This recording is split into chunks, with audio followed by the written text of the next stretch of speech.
All right, Warriors, it's Dominick Izzo out here at the Izzo Warrior Academy out in Schaumburg, and we're continuing on the wooden dummy section. All right, the keys to get forward or move forward when you wind up training the dummy are, in my opinion, keeping in mind that you are training for yourself. You're not training to learn how to use the techniques in any kind of blocking or striking aspects.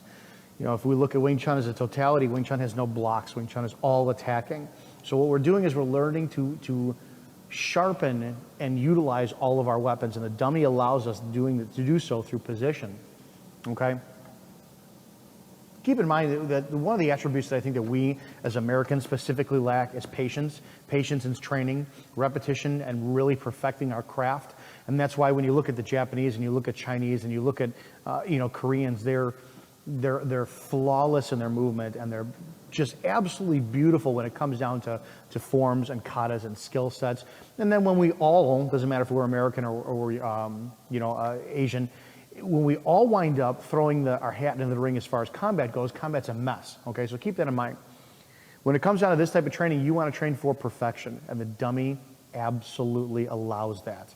Okay, so that's what we're looking at. I'm going to break down the first section today. We're going to go through this as detailed as I possibly can in a video, keeping in mind that you're not in person, you're not looking at the little nuances, you're not able to comprehend the invisible Wing Chun, the stuff I can't teach you, which is your personal balance and the way that your core feels and the way that your energetics feel. So we're going to look at the movements and what I think is essential when it comes down to this. Again, we're going for perfection, we're going for surgical skill, we're going for absolute razor sharp focus when we train.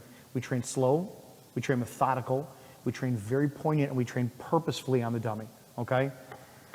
Keeping in mind that, I'll throw some terms out there if you're new to Wing Chun and you don't know what a gan sao is, a lap sao is, a bil sao. It's really not going to be important. We can cover that later on, but for right now, we're going to look at the movements themselves and how it relates to the rest of the body. When you're setting up with the dummy too, again, I put the third arm. It's going to be in line with my navel, and then if I'm in my Yiji Kim Yung Ma stance, I'm actually a tad lower, so I'm right where the dummy wants to be.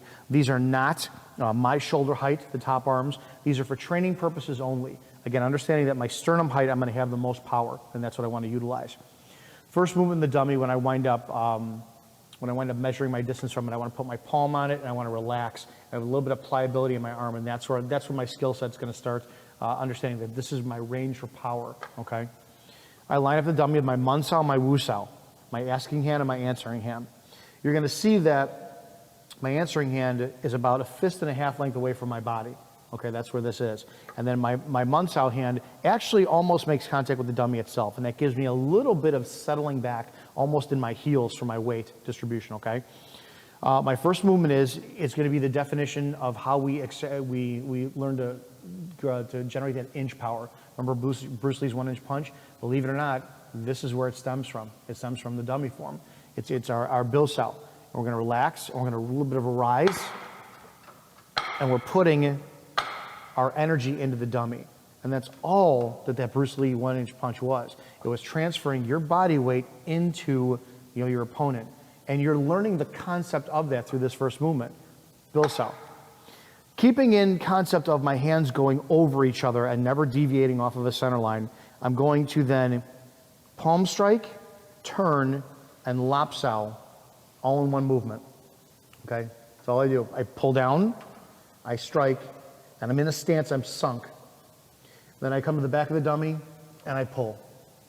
This bong sao now, this side has to stay engaged. So I keep this bong sao, or this wu sao, generated energy going towards my dummy, because I don't want this side off. And when you do a wu sao in any kind of form of the bong sao, and you turn this side off, you're going to feel your energy going back towards your other target. So my wu sao is facing my dummy. I let that energy relax, and then with a little bit of torque, I thread over this dummy arm and into that other arm for the bong sao. If you are going from here and you're going under them, your dummy's too high for you. Okay, so you actually want it over the top. So it's here, I relax, and then I torque into the dummy with this other opposite hip going forward. And in other videos I talked about, and I will talk again too, about how both of your hips have to be pointing at your target at the same time, always. There's not one side of your body that's going to be off. Everything will face towards your dummy. Okay?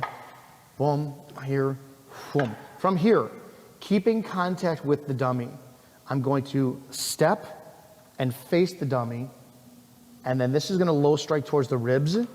So I'm here, and then boom, it's coming in, and I'll show you on that side in a second. Boom, and this turns into a tansao, all at the same time. Strike, okay? And you'll be able to see it on that side in a minute. From here, my tansao comes to the inside, drops down to gansao. This comes up to a tansao. I step across the dummy, but my gansao feeds into the dummy. Then I go to kwansao. Then this feeds on the inside, feeds on the outside. Boom. Then every movement I finish with a gansao, yun, strike and a talk. Boom. And that's that first section, okay?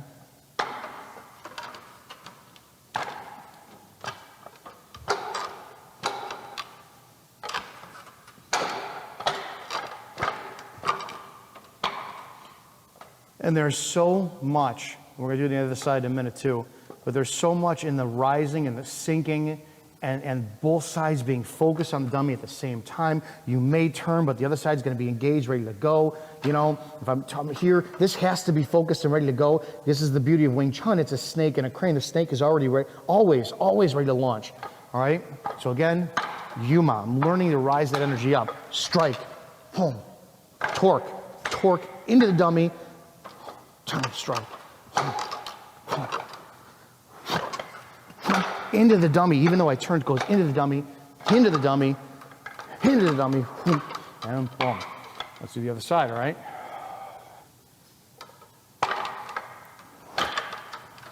This, see this, you got this dummy arms higher. This one's going to screw your shoulder up. So a lot of people do like to come under. Whatever anatomically works for you, I still believe in the keeping with the tradition of it only for the sake of it's going to teach you that your arm, well, this is not anatomically right for me. So a couple things are going to have to happen. If I stay with the dedicated concept of shifting only or turning only, my shoulder's going to be jacked up. So maybe I got to step a little bit. The dummy just taught me what my body anatomically needs to do to make this movement more feasible for my anatomy, okay? Strike, boom, boom, boom.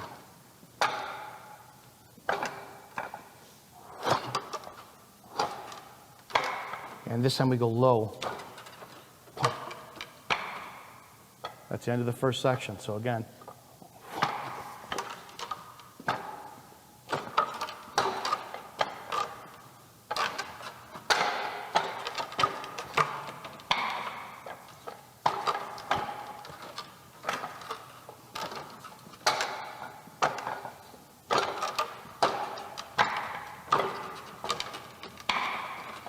That's the end of the first section. There's so much rising and sinking that you really have to break down the dummy.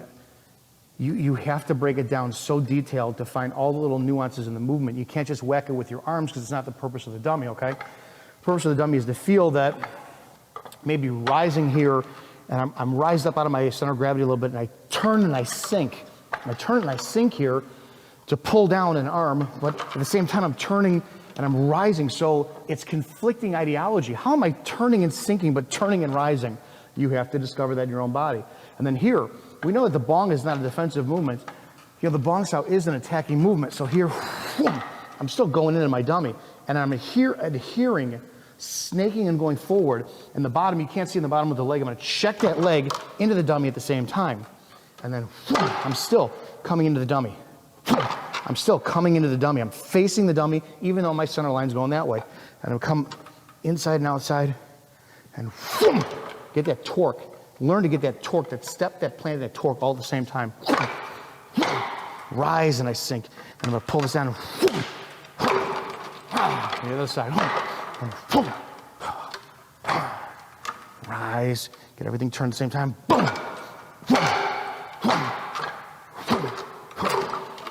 Get this all move, okay? The goal is to put all your focus and your intent in it and feel it as you go. Feel the power that you're able to generate as you self-explore, okay? I'll break this on another angle so you can see it. But the key is to break down the movements slowly, slowly, slowly.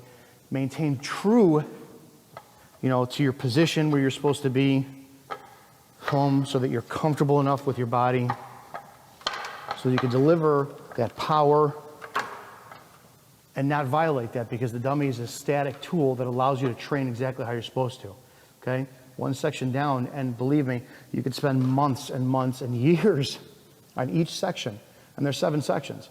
So the dummy day 1 is not going to mean the same thing that what it does to you year 7 or year 20 in your Wing Chun career. All right, and the goal is to be as precise as possible. This, I talk about movie Wing Chun, I talk about real Wing Chun. This is where you want the movie Wing Chun. This is where you want to look like Donnie Yen in an Ip Man movie. Boom, and you want to be absolutely perfect and precise. And boom, boom. You feel everything. You want to look like you're absolutely perfect in your movements. Is it applying the street? No, but you're learning how to sharpen your tools. You're learning how to use your tools. You're learning how to master them. All right? Stay tuned for much more. We got 6 more sections to go, and we will be revisiting these because there's going to be a ton that I forgot to include on these. All right? Hope you enjoyed this. I'll see you guys in the next video. Be sure to go to becomewar.com and click on the war chest. There you'll find access to our website, podcast, merchandise, and public Facebook group. And with the purchase of every program of Become War, you get exclusive access to our community Facebook group and what you need for that iron sharpening iron. Click on becomewar.com today and become war.